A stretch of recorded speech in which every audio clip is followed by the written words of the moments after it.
Suerte, señora. Suelta a la niña. Suelta a la niña. Suelta a la niña. Suelta a la niña. Suelta a la niña. Suelta a la niña. Suelta a la niña.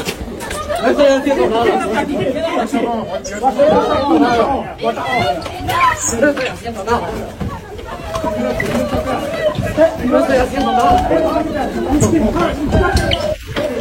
No estoy haciendo nada.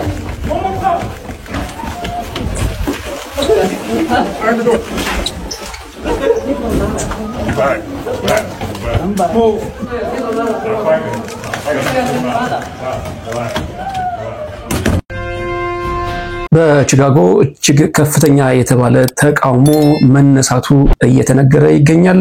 ከዚህ ቀደም እንደምናስታውሰው ዶናልድ ትራምፕ በተለያዩ አካባቢዎች ያደረጓቸውን እንቅስቃሴዎች አሁንም በቺካጎ ለማድረግ ለወታደሮች ጥሪ አቅርበዋል። በአሁኑ ሰዓት እየሰማን እንደምንገኘው ከሆነ የቺካጎ ከፍተኛ የሆነ ተቃውሞን ተከትሎ ዶናልድ ትራምፕ ለወታደሮች ወደ ቺካጎ እንዲገቡ ጥሪ አቅርበዋል፣ ትዕዛዝም አስተላልፈዋል። ከቢቢሲ ያገኙትን ሙሉ መረጃ ወደ እናንተ አጋራለሁ። አብራችሁን ቆዩ። ተቃውሞ በጥቂቱ እንደሚከተለው ይመስላል። Say it loud and say it clear. Say it loud and say it clear. Tell Sean.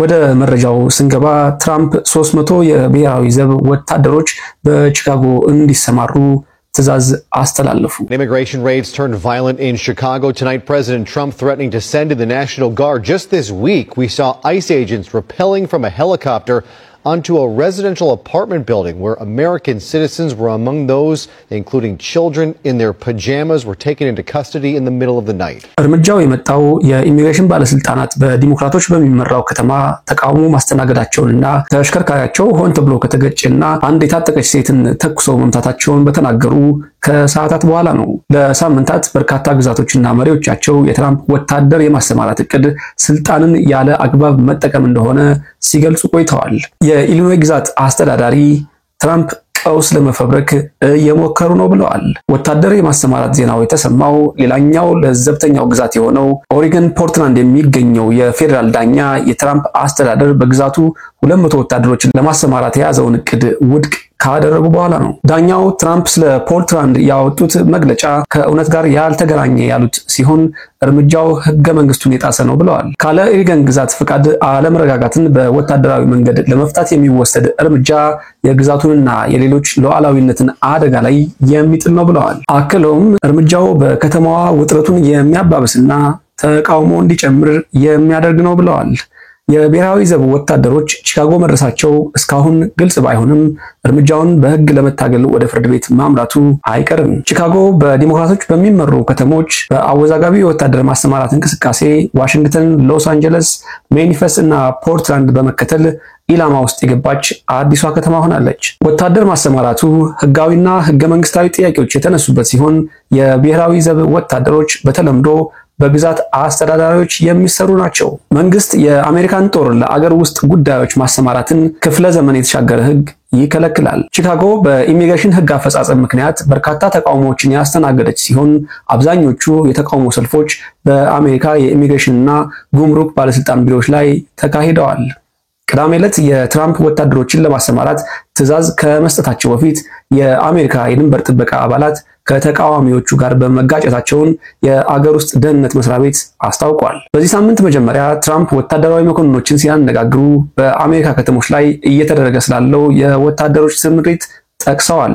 ለጦር መሪዎቹ የአሜሪካ ከተሞች ለወታደሮች የውስጥ ጠላቶችን ለመዋጋትና አለመረጋጋትን ለማስቆም የስልጠና መስክ እንዲሆኑ ያላቸውን ፍላጎት ተናግረዋል። ቺካጎን ጨምሮ በዲሞክራቶች የሚመሩ ከተሞች ከፍተኛ የደህንነት ችግር ያለባቸው ስፍራዎች ናቸው፣ አንድ ባንድ እንፈታቸዋለን ሲሉም አክለው ተናግረዋል። ትራምፕ ወንጀልንና የተኩስ ልውውጦችን በመጥቀስ ለአንድ ወር ያህል ወደ ቺካጎ ወታደሮችን እንደሚልኩ ሲዝቱ ቆይተዋል።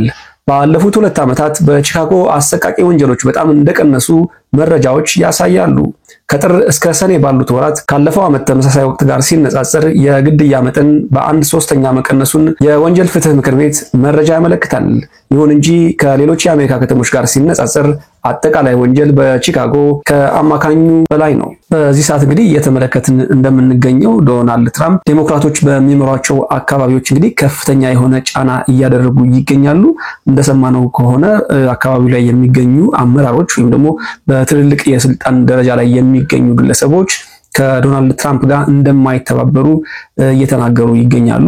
ከዛም አልፎ እንግዲህ ህዝቡ እንደተመለከታችሁት በነቂስ ወጥቶ ተቃውሞውን እያሰማ ይገኛል። ከህግ አስከባሪዎቹም ጋር እንግዲህ ከፍተኛ የሆነ ትንቅንቅና ግጭት ውስጥ እንዳሉ እየተመለከትን እንገኛለን። ከዚህ ቀደምም እንደነገርኳችሁ የኢሊኖይ ገቨርነር እንግዲህ እንደተናገሩት ከሆነ ዶናልድ ትራምፕ ህግ እየጣሱ ነው፣ አጌንስት ዘ ኮንስቲቱሽን እየሄዱ ነው፣ ስለዚህ መከሰስ እንዲሁም ደግሞ ከስልጣናቸው መባረር አለባቸው ሲሉ ተደምጠዋል።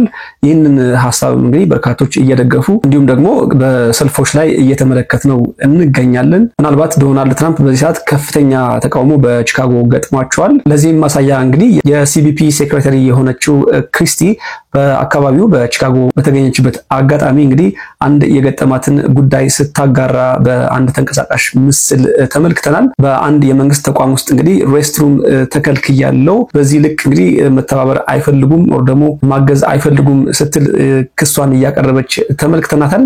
እስኪ እንመልከተው።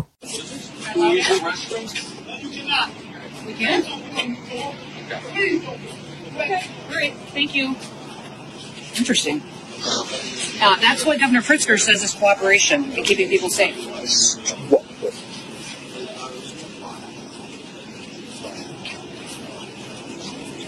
So why wouldn't they let you in? What's been going on here? What's been going on here, Secretary? We were coming to go out and do some operations to pick up some guys with criminal convictions on them, and the city police wouldn't even let us use the restroom. And you were just blocked by a worker here for the city? A worker at the municipal building here in Broadmoor would not allow us to go in and to use the restroom at the police station.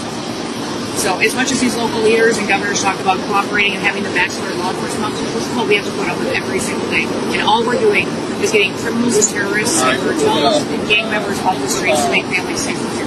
It's ridiculous. I mean, is impeding law enforcement? I mean, this is a real problem around here. This is a real problem. I'm so proud of our officers that deal with this every single day. They know that America's got their backs, but what they face here every day is real prosecution. ይህ እንግዲህ የሚያመለክተው በዲሞክራቶችና በሪፐብሊካን መካከል ያለውን ከፍተኛ ውጥረትና መካረር ነው። ጉዳዩ ወዴት ያመራል አብረን የምንመለከተው ይሆናል። አብራችሁ ስለነበራችሁ እጅግ አድርጌ አመሰግናለሁ። ላይክ፣ ሼር፣ ሰብስክራይብ ማድረግ እንዳይረሳ። ጤና ይስጥልኝ።